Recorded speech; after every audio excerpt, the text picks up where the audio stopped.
All right. Good morning, everybody. This is Anthony Eggert. I'm the director of the UC Davis Policy Institute for Energy, Environment, and the Economy. We are an institute dedicated to leveraging university expertise to inform better policy. I want to welcome you today to the third in a series of webinars in conjunction and in partnership with the Sustainable Transportation Energy Pathways Program at the Institute of Transportation Studies at Davis. I'm very happy to have here with me Joan Ogden, who is a professor of environmental science and policy, as well as the founding director of the Sustainable Transportation Energy Pathways Program.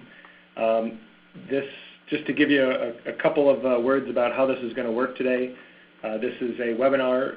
It is being recorded. We're planning on having about 30 minutes of presentation with slides, and then we want to invite your questions.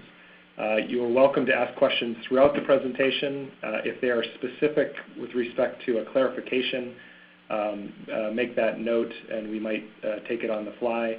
Otherwise, we're going to answer the questions at the end. The way to ask a question is to type it into the chat box in the lower left-hand corner of your ReadyTalk software, the online software that hopefully you're all logged into to view the slides. We will be tracking those questions throughout this webinar. The questions will be non-attributed, meaning that we will not attribute the name to the question, and we will be recording this webinar for posting to our website. Okay, with that, I'd like to turn it over to Joan, who's going to give us a presentation on the latest white paper in a series of white papers by the Sustainable Transportation Energy Pathways Program called the Hydrogen Transition. And take it away, Joan. Thank you, Anthony. Good morning, everyone. It's a pleasure to be speaking to you, and good afternoon and good evening to those of you in other time zones. I'm going to speak today about some work we've been doing as part of the STEPS program, looking at the hydrogen transition. So here's just a little preview of what I'm going to cover in my talk.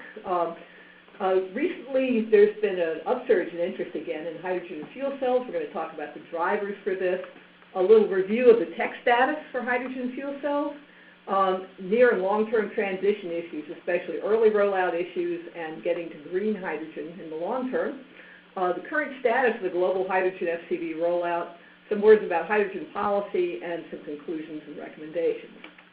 So to get started with this, there seems to be a comeback going on for hydrogen. There was a lot of enthusiasm, of course, for hydrogen and fuel cell vehicles in the early 2000s, lots of R&D and investment by stakeholders.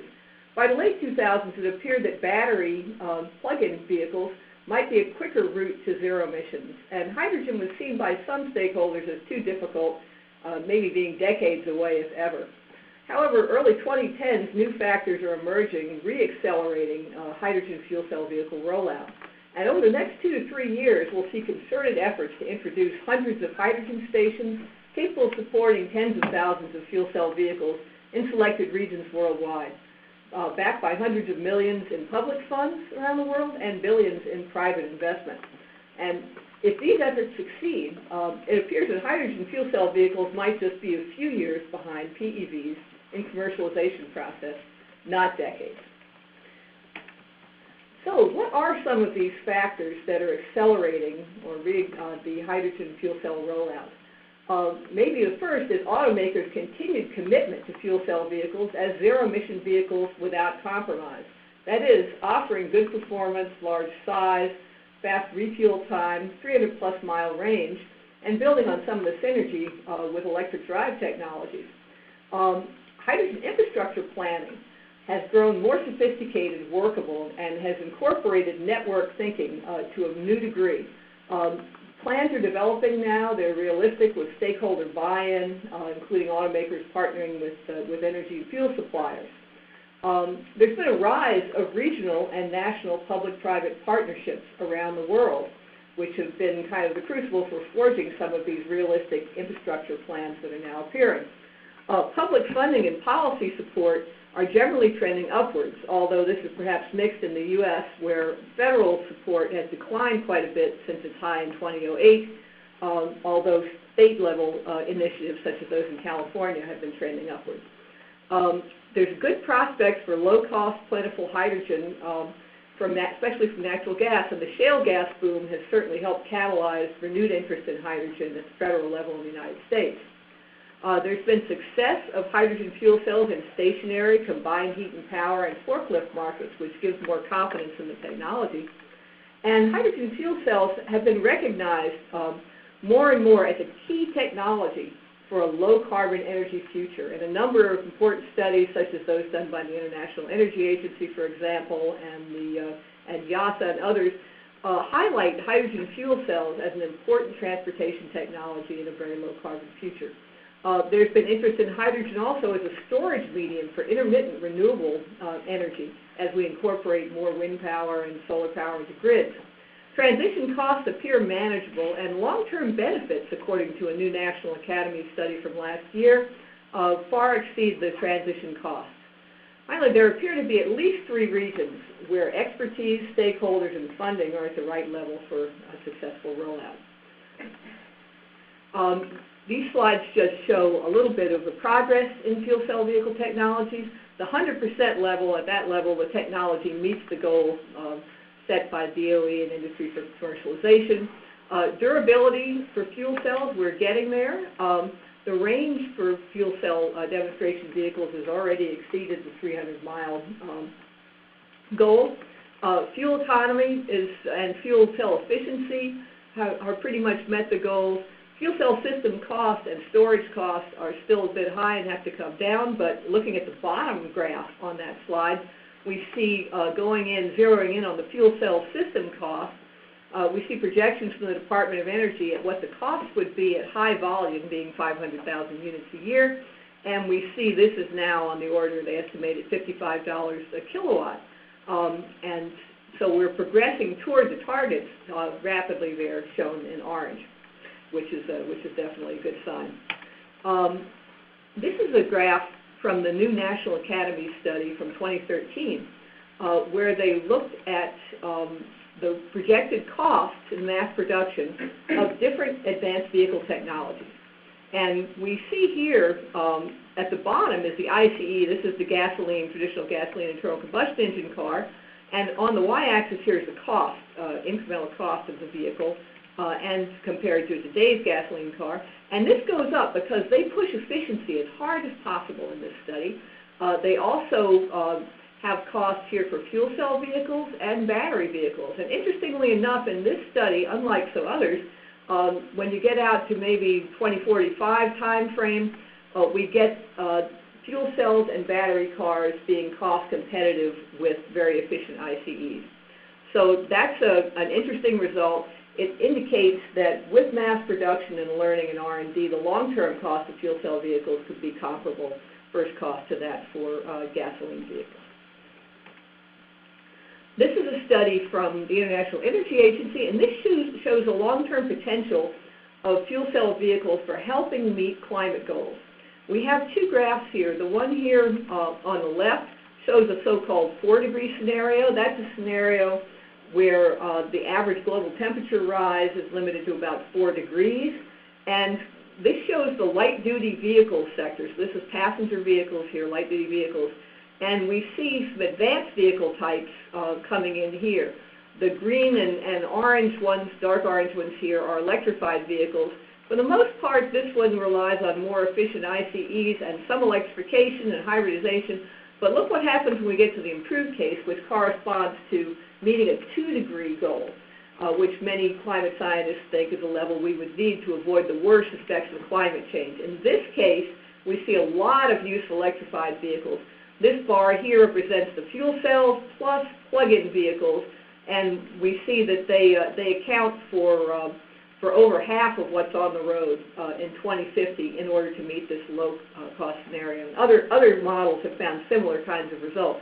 So the fuel cells and batteries, the zero-emission vehicles, appear to be very important for meeting our future climate goals, and fuel cell vehicles are a key technology as part of this.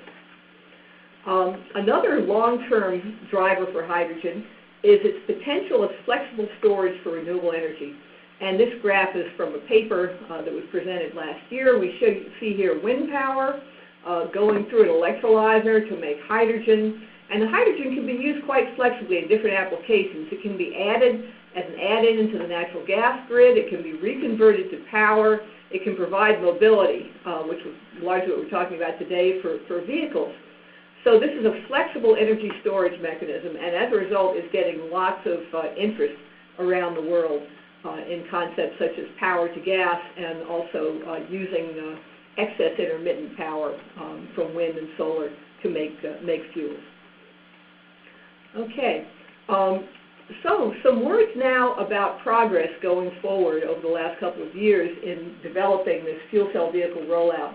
In 2013, a number of the automakers formed alliances to develop fuel cell vehicles, and we see these were announced here, for example, Toyota and BMW partnering, Nissan, Daimler, and Ford, Honda, and GM, and Volkswagen with Ballard Power Systems, which is a fuel cell developer. And this is an important development in terms of the commercialization process, because by joining together, these groups are able to consolidate demand to their suppliers to put in place the fuel cell drivetrains, and so this is definitely a sign of progress and seriousness of the automakers going forward. This slide shows market introduction dates that have been announced by various companies, and we see there in the sort of 2014 to maybe 2019 range there. Hyundai has already delivered a few of its vehicles, which are being rented in California. And others are planning rollouts in this time frame. Well, we're going to need hydrogen infrastructure for these vehicles. And at present, there are about 220 stations operational in the world and a few hundred more planned. It shows sort of the three main areas where these occur: North America, Europe, and Asia, especially Japan and South Korea. Along with this, we've seen the rise of regional public-private partnerships. Here in California, the California Fuel Cell Partnership, of course. There's also recently been an 8-state memorandum of understanding about developing ZEVs, which includes both fuel cell vehicles and battery vehicles. H2 USA is a national level group that has come about in the U.S. recently. And then in Europe, H2 Mobility, in the U.K., Scandinavian Partnership, and others. And then in Japan and Korea. So these public-private partnerships have been very important in putting together workable plans and bringing together stakeholders to figure out how they're going to go forward with coordinating the geographic placement of new fuel cell vehicles and the infrastructure to serve them. So the plans and roadmaps developed in these regional partnerships are very important in sign as far as moving this whole process forward. This is a slide that shows the mix of partner organizations in the public-private partnerships just mentioned. And it varies quite a bit by region, which I found interesting. These aren't proportional to the amount of funding put in or anything else. This is just the members of these organizations. And we see the categories vary depending on where you are. The automakers are playing a role pretty much everywhere, and there's some government involvement pretty much everywhere, although the split between that and NGOs. And also the role of energy companies varies depending on where you are. Maybe less prominent right now in the United States, but more prominent in Europe and in Japan. It's interesting to note a lot of energy company participation, especially in the natural gas industry there, where combined heat and power systems for residential fuel cell systems are thriving. So it's interesting because we have a lot of different stakeholders who are interested in this for different reasons who are coming together to develop these technologies. Okay. Making this work, though, there's a lot of tricky early market dynamics that has to be considered. This is from a slide that was put together by Tyson Eckerly and Remy Garrett when they were with Energy Independence Now, and it looks at different stakeholder roles in California, their analysis of how the early market dynamics would work there. And we have three general groups here: automakers, government, and station developers. I might have added consumers in there too, perhaps. But what we have with these stakeholders is each one has to do certain things in order to build market confidence and to keep the rollout happening. And for example, in the government, we have a series of strong policies there, which are helping to build market confidence. The automakers, in terms of supporting the ZEV program, working with the station developers and having programs out there, getting their vehicles out there, and station developers themselves in terms of delivering the stations on time, making these a positive customer experience, and keeping them open. So all of these folks have to work together for the rollout to happen, and that's been one of the things that's been happening in California in a variety of agencies and also within the partnership.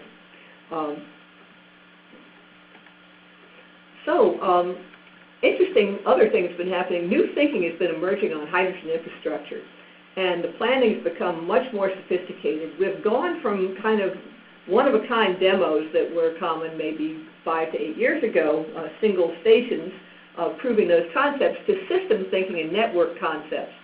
And this has led to the development of realistic plans with stakeholder buy-in. And also, of course, there's been a lot more experience in building the infrastructure over the past few years.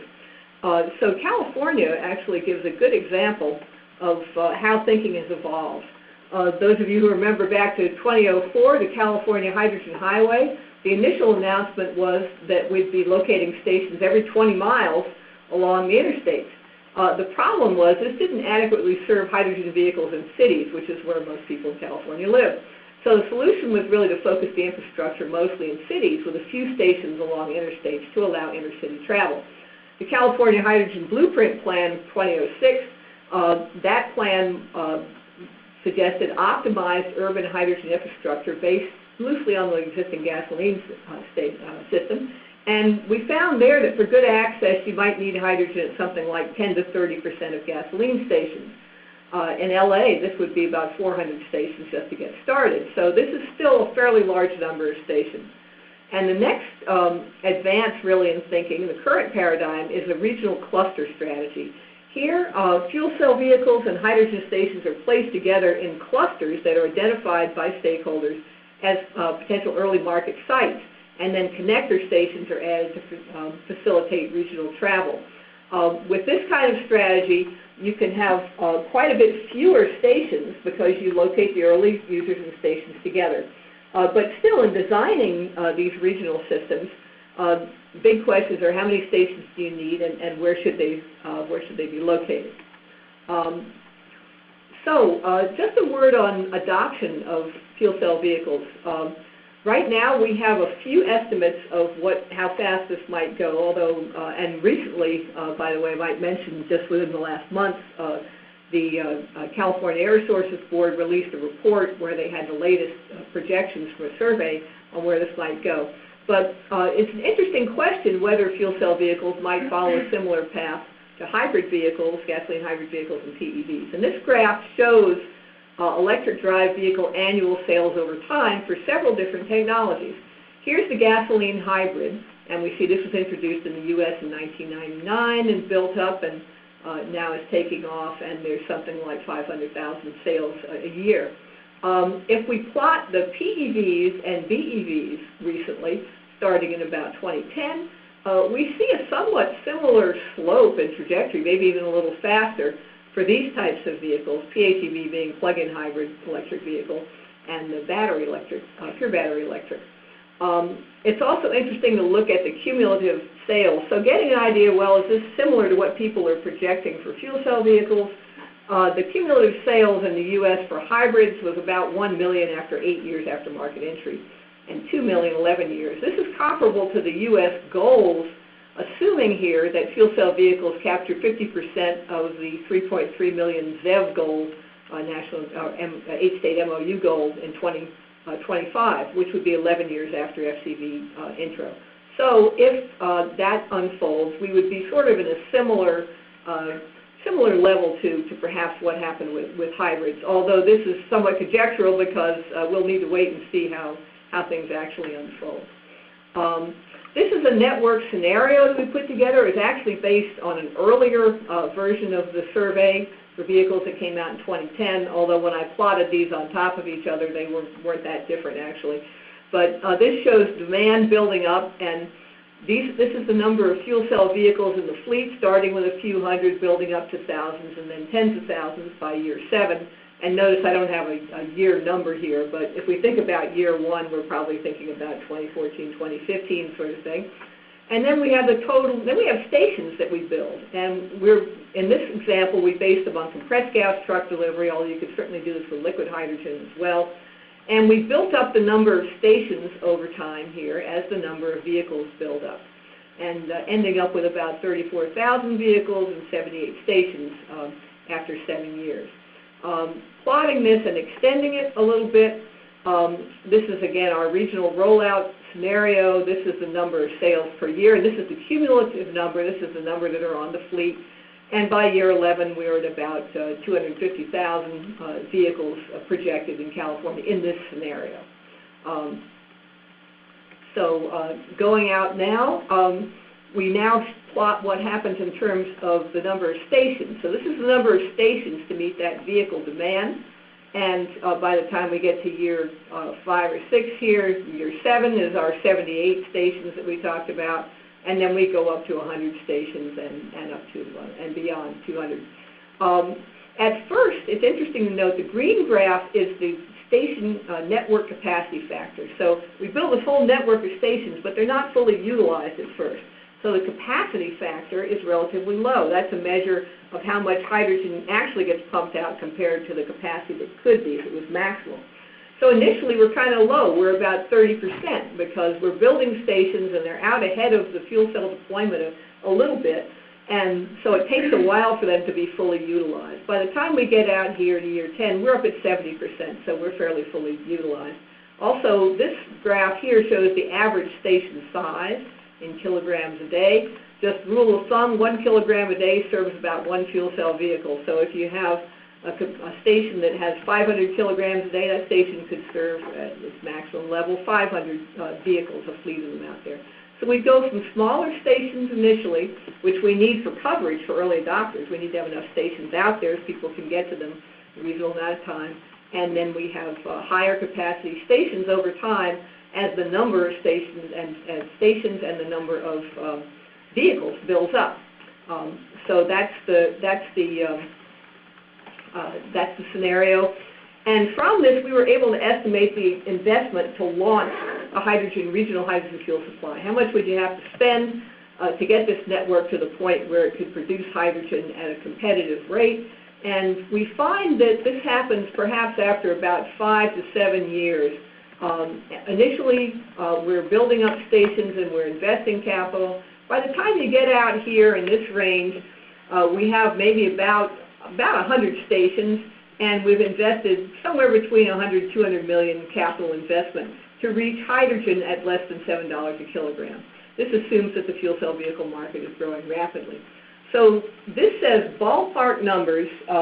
We think it would be something like, you'd need something like 50,000 to maybe 100,000 fuel cell vehicles, maybe on the order of 100 million to 200 million capital investment for about 100 stations to get to the launch point for this regional fuel supply. At that point, the next station that would build could be a large station, and it would be possibly economically attractive.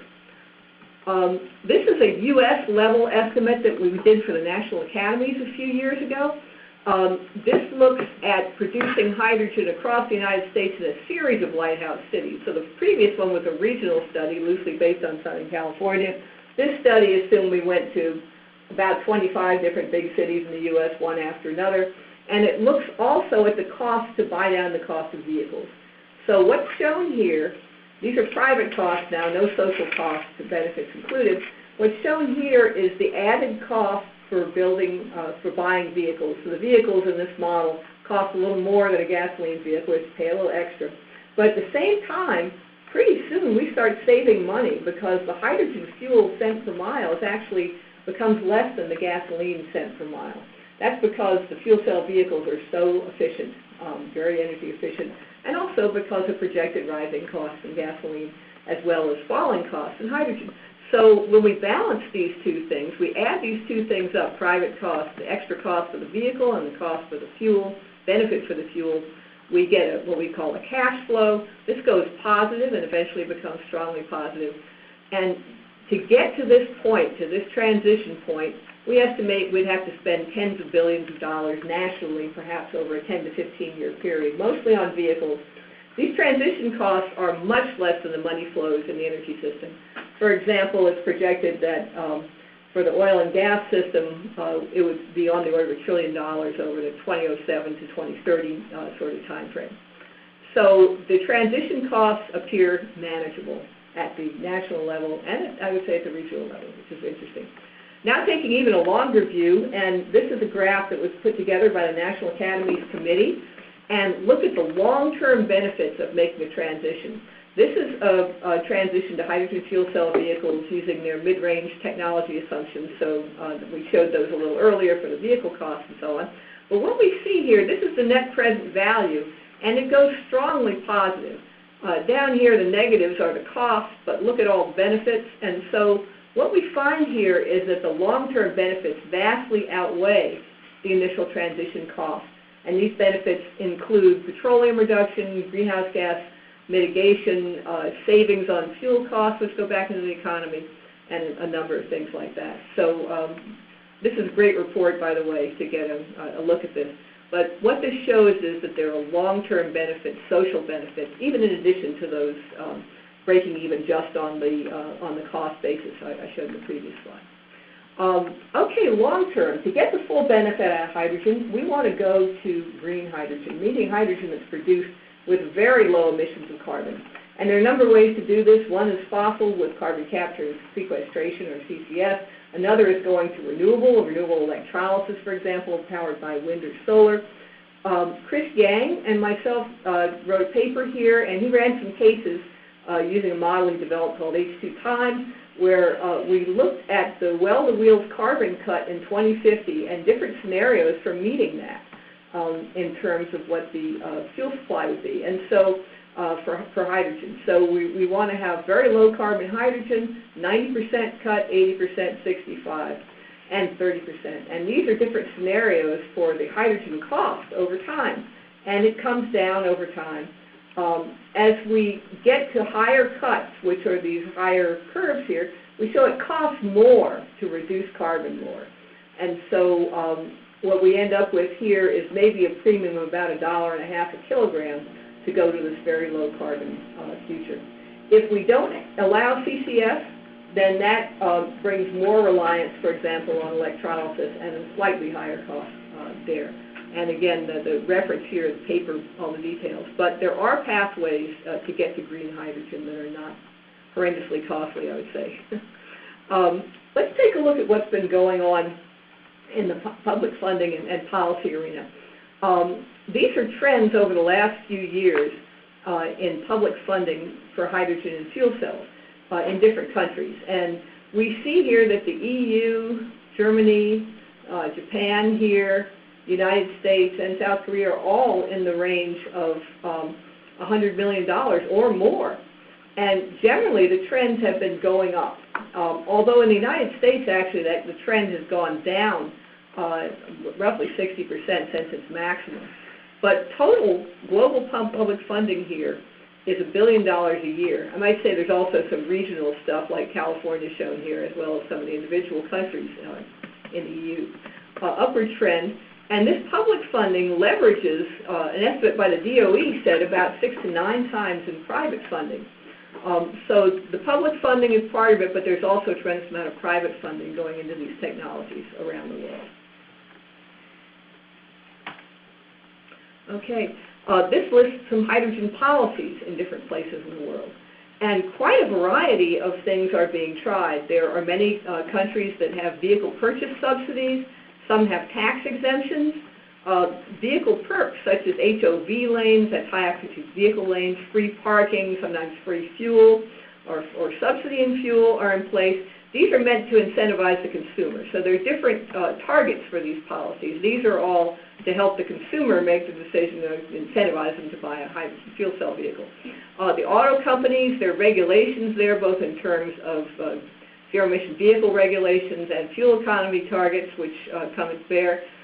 Energy and fuel suppliers, there are subsidies in some places for hydrogen infrastructure, renewable hydrogen regulations, low-carbon fuel and renewable fuel regulations, and subsidies for stationary power fuel cells as well. And then other, well, we mentioned the public-private partnerships, strong programs in hydrogen fuel cell R&D in many countries in the world, and national goals for fuel cells or zero-emission vehicles in place. renewable portfolio standards, carbon policies in many places, and also policies renewable policies, say, to end fossil fuel use. So all of these are being tried out, and many are somewhat similar to what's in place for plug-in electric vehicles. And some of these have been quite successful, apparently, in incentivizing consumers in terms of the subsidies and vehicle permits. So we'll see how all this unfolds for hydrogen, and it'll be very interesting over the next few years to hopefully take a lot of data on what's going on and understand how this rollout is really going, and recommend the new report by the California Air Resources Board on sort of tracking what's happening in California. Okay, so conclusions. We seem to be tantalizingly close to the beginning of a hydrogen transition. Well, people no doubt ask, is it different this time? We've heard this before, and in my opinion, it is different this time, and I've been watching this field for a long time, close to 30 years actually, and I've never seen this level of commitment and seriousness, so I think it is a bit different this time. And workable strategies for hydrogen infrastructure rollout are emerging with buy-in, public funding to support building early stations. This overcomes, or is attempting to overcome, first-mover disadvantages. On our estimates, perhaps 50,000 fuel cell vehicles in a region with 100 stations would be enough to bring hydrogen fuel costs to competitiveness. The station investment we estimate on the order of 100 to 200 million.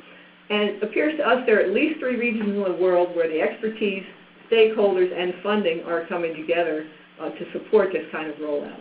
If these regional rollouts are successful, we think hydrogen fuel cell vehicles may be just a few years behind battery EVs, not decades. And it appears these efforts may jumpstart the hydrogen economy at last. So finally, I just want to thank the sponsors of this research through the Next Steps Consortium. Thank you all for both your research support contributions and many discussions and insights from speaking with you. So anyway, thanks very much. I'll be happy to take questions. All right. Thank you very much, Professor Ogden. We do have some questions coming in, and just a reminder to our listeners, everybody is muted. If you would like to ask a question, it's non-attributed, please type in your question in the chat box in the lower left-hand corner. If it's for a particular slide, indicate the title of that slide, and we'll go back and clarify if there's any clarifying questions. We did have one clarifying question. If you could go back to slide 20, you could probably click back on the arrow, maybe. Yeah. And it basically relates to the question is, does the graphic reflect both public and private stations? Yeah, just a second. Let's get there. There we go. Yep. Yeah. So is this just the public network that you're talking about here? This is a hypothetical network. So this is not the actual network in California we were looking at. This was just a hypothetical case. So in this case, we're assuming that these stations would be publicly available to consumers. And we did sort of 2 parts of the analysis. One was locating them where people could get to them and estimating their travel time. So these would all be basically public stations. And as far as the ownership of the stations, we didn't really specify, exactly who, but we kept track what the cost would be to build them and operate them. Great. So a couple questions here in relation to the customer value proposition for fuel cell vehicles. What are the compelling reasons that a consumer would actually choose a fuel cell vehicle versus, say, a gasoline hybrid? And how do we reach volume while the vehicles and the fuel is still more expensive? That's a great question. I think this gets to looking at the array of policies that are being put in place to support this, and maybe I'll just go back to that slide for a second. And I think this also speaks to the importance of keeping track of what's going on as we roll this out. There has been some documented success with plug-in electric vehicles, which I would say may be the closest analogy to hydrogen vehicles in some way, in that it's a new technology, it's a very clean technology, it's high-tech, it attracts consumers who are interested in it for those reasons. and I think fuel cell vehicles might attract, somewhat the same group. So as far as what seems to have worked there, vehicle purchase subsidies have been important, as well as perks and, for example, in Norway and Oslo, giving new access to the city by allowing people to travel in bus lanes and park for free and all these things. So there may be things of that sort that will help incentivize. So I think we'll see, and there'll be a number of things, data that will need to be gathered as this rolls out. But I think some support in place to keep the consumer, if not completely whole, at least partly whole, will be really necessary. Okay. Kind of a related question is in relation to policy, and how do you see this relative to policies for plug-in electric vehicles? And are these competitors? Are they competing for the same policy support? How do you see them in the context of both the market and the policy landscape? Well, I think there's been a lot of, coverage in the press and others sort of pitting fuel cell vehicles and battery vehicles as either or. I don't see them that way at all, and certainly the folks I've talked to in the auto industry don't as well. I think they are complementary technologies in terms of a zero-emission vehicle landscape. And there's some graphs, I don't have a copy of one here, that the automakers have made, which look at the whole picture. And so there are roles for both of those kinds of vehicles. I would see them as complementary. And in terms of policies, I would see incentivizing both as a good idea. And if our goal really is to have zero-emission vehicles that are ultimately run on very clean sources, both of these technologies can provide it. They may be suitable for different applications. The fuel cell vehicles can be refueled more quickly. They can go a longer distance on a refill. They may serve a different segment of the market than battery vehicles, which tend to have a shorter range and are smaller vehicles. So I see roles for both, and certainly I don't see the need to down select to one or the other at all. I think instead they are complementary. Great. A couple of questions on cost estimates, both for the fuel cell system as well as the infrastructure. So you can take these together or separate. Okay. One is, what are the major drivers for reducing hydrogen infrastructure costs and cost to the consumer? So you show basically declining costs over time. What's driving that? And then the other is, you showed significant progress towards reduced fuel cell system costs. And do you have a sense of what's been driving that and what needs to happen before it hits its target? Okay. I think maybe to handle the infrastructure one first. The cost for infrastructure, cost for hydrogen, maybe I'll go back to a slide here just a second and fix that.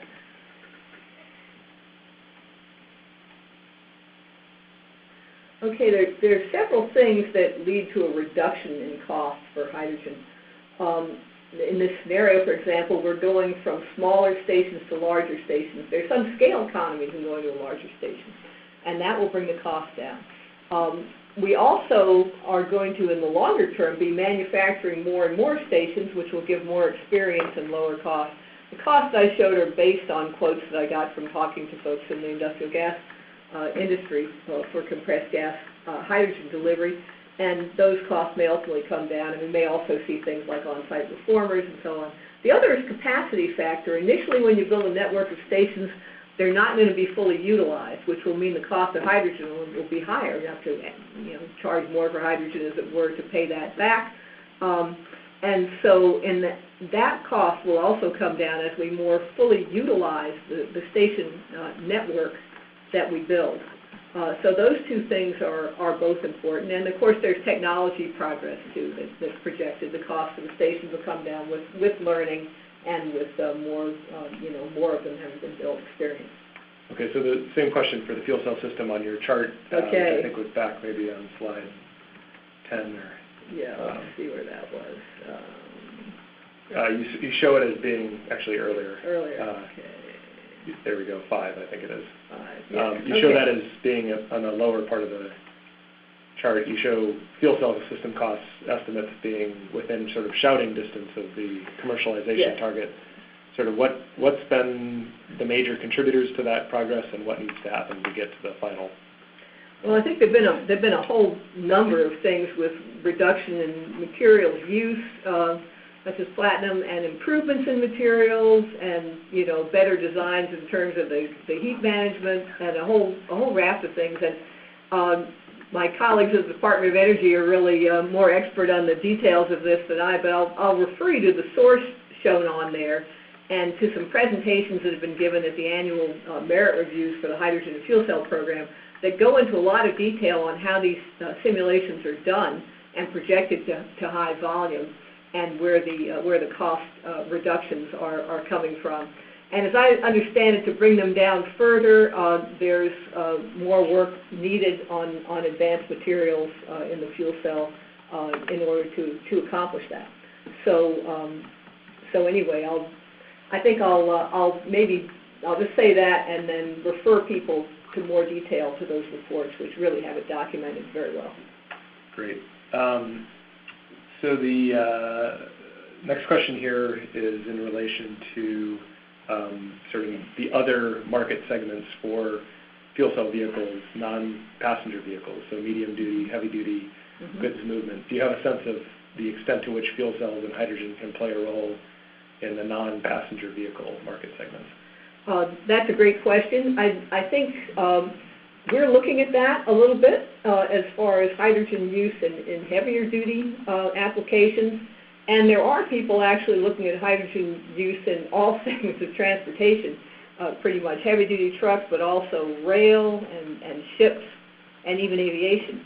So, and we're looking at those some. So there does appear to be some role for hydrogen in some of those other markets. For example, in the scenario that was done here by the IEA, there was some use of hydrogen in their 2-degree scenarios in some of these other places.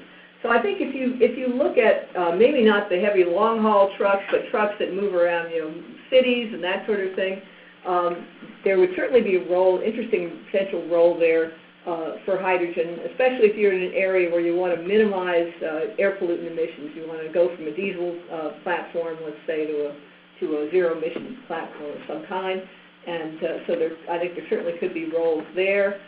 People have also looked at things like hydrogen locomotives for switching yards and use in ports, and also applications where you're near an urban area and you want to minimize the air pollutant emissions as part of this too. So maybe just to continue to expand on the question about other markets, so this is another question we got about beyond even the transportation sector. Do you see a role for hydrogen in stationary, grid support, things of that sort? And most definitely I would see a role for hydrogen in stationary markets. It's interesting to note the number of power plants that have been put in over the last couple of years around the world that utilize fuel cell technology.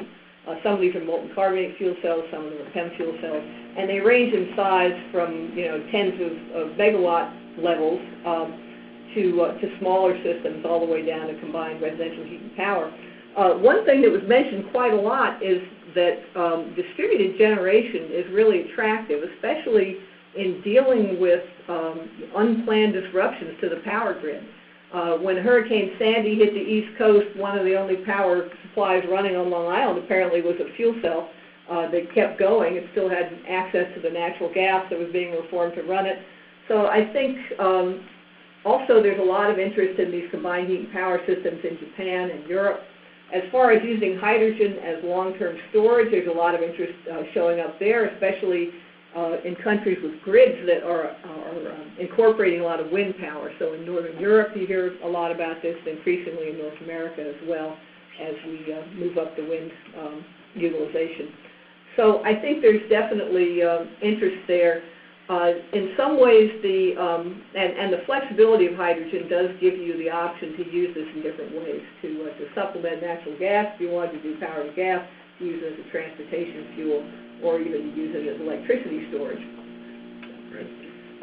So a couple more questions, kind of probing on the consumer value proposition. So I'm going to synthesize these, and I hope I do them justice. But for example, one suggests that the plug-in electric vehicles pay back over time, and they say it does not appear that fuel cells will do so in the near future. I guess it's perhaps both a question and a challenge. And so how do you see this gaining market share, again, in this early stage? And maybe you might also speak to the role of, you talked about policies, but I think it's also important for people to understand kind of the nature of the business strategy for the car companies and how they market these vehicles. Right, okay. I think when you look at the amount of subsidy that might be needed, and maybe I'll click back to, as an example of this. Let's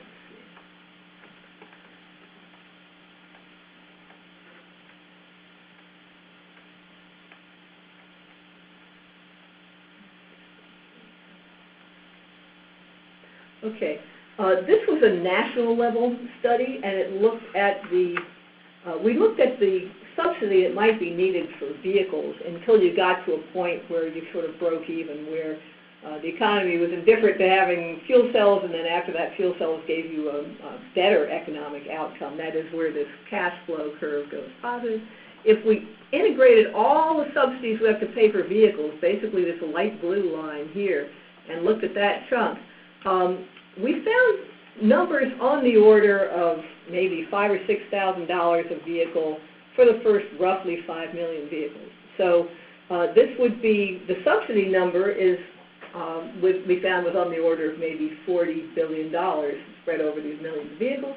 This is in the same ballpark as the level of subsidies that people are paying for electric vehicles now.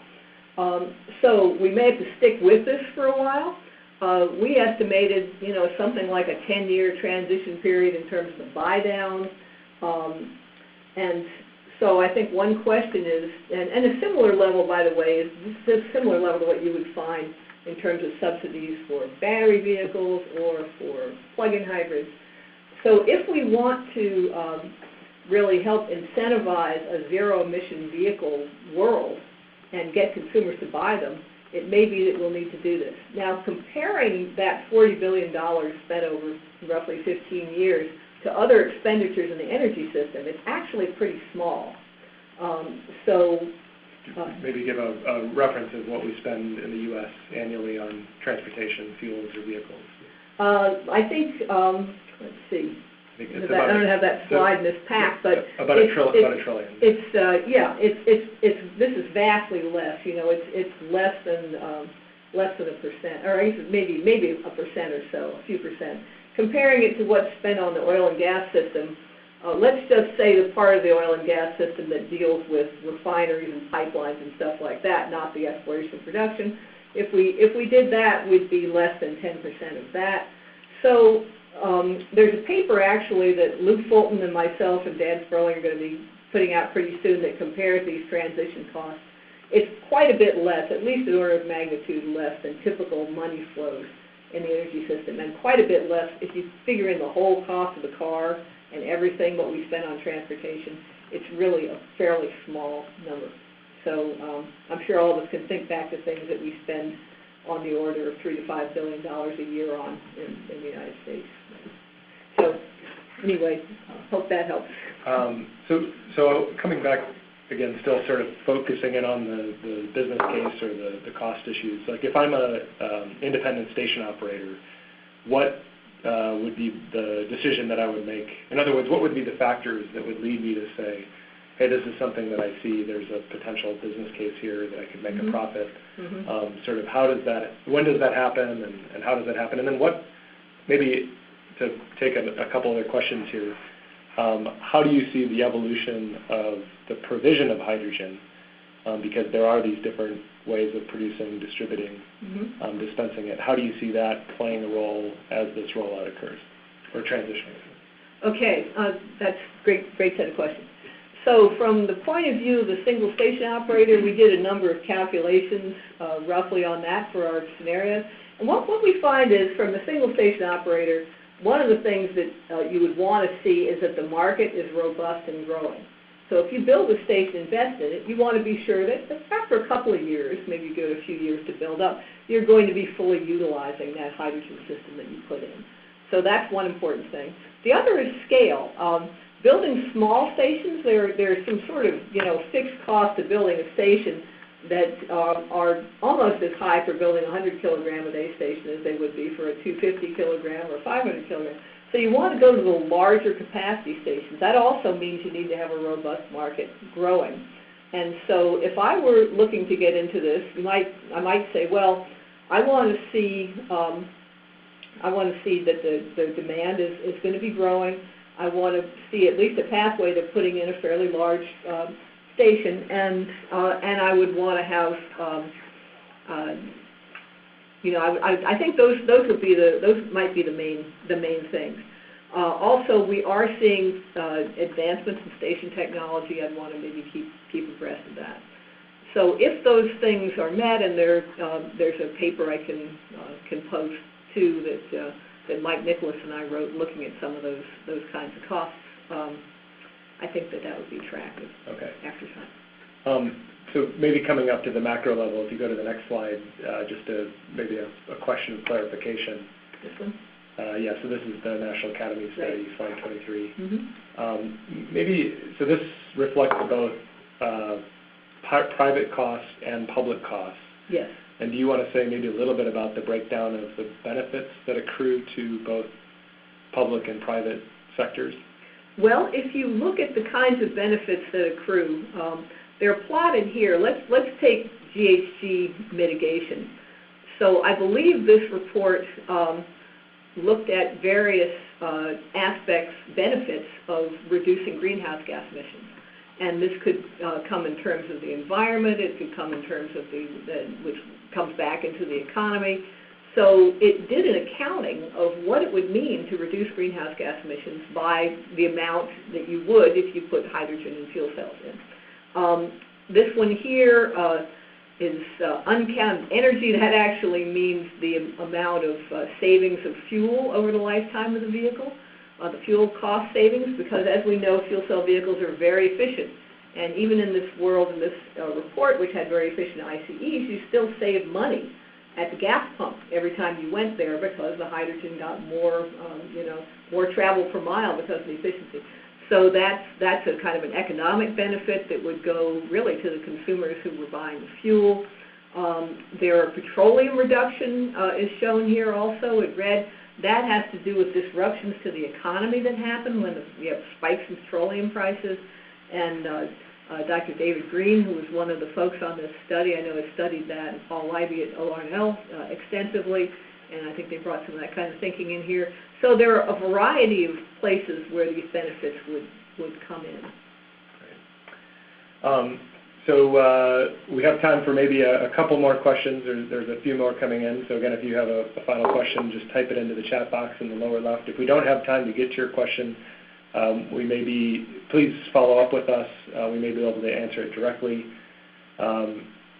So I think maybe what I'd like to suggest is, while we're waiting any final questions, if you want to just maybe provide a closing thought about,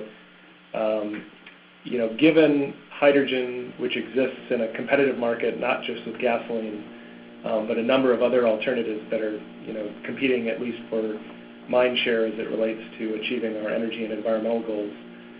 How do you sort of see this fitting into that broad tapestry, and maybe even a little bit more about the program and what it's looking at in that respect? Okay. I think hydrogen has a very potentially interesting role to play, because it is a zero-emission vehicle technology that has the capability of accessing really large renewable resources, for example, large low-carbon resources.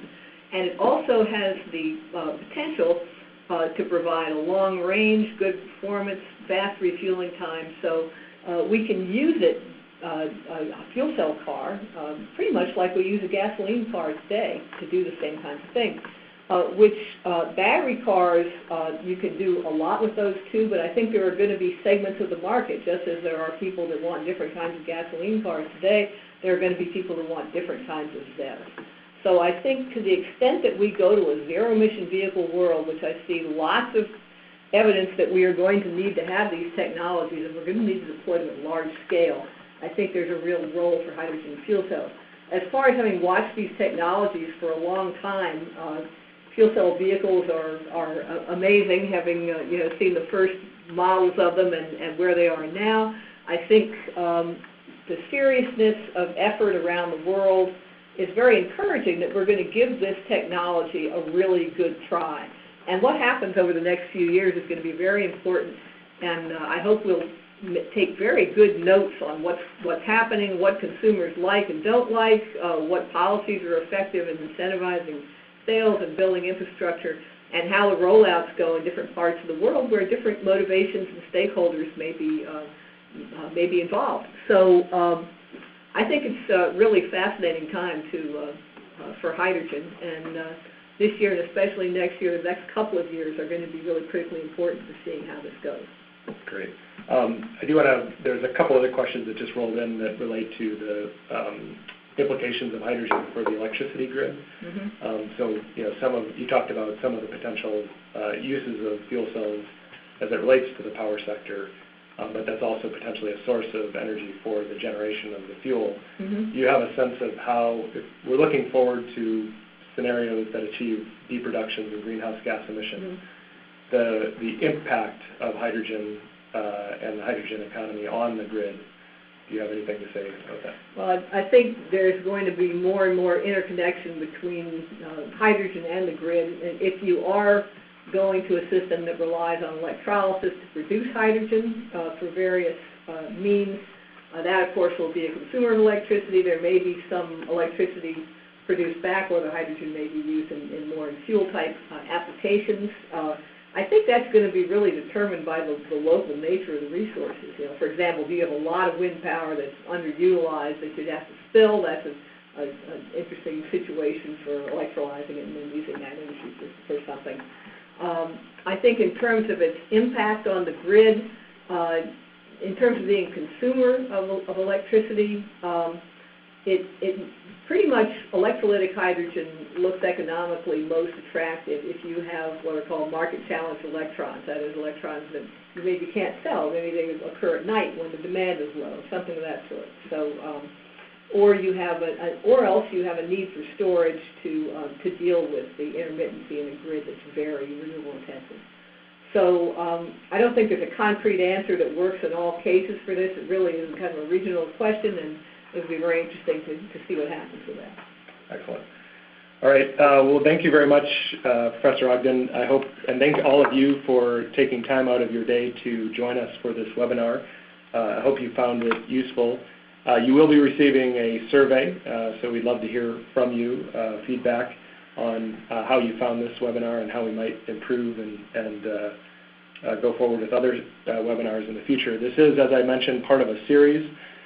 So please be on the lookout for notifications of the next webinars. We're going to be having some on natural gas and other topics. If you're not already signed up for our listserv, please go to the website policyinstitute.ucdavis.edu and join the discussion. There's a link on the front page there where you can sign up for our distributions. And with that, again, I want to thank you. This has been a joint webinar with the UC Davis Policy Institute and the Sustainable Transportation Energy Pathways Program of the Institute of Transportation Studies at UC Davis. I hope you have a good day and a good rest of the week. Thank you.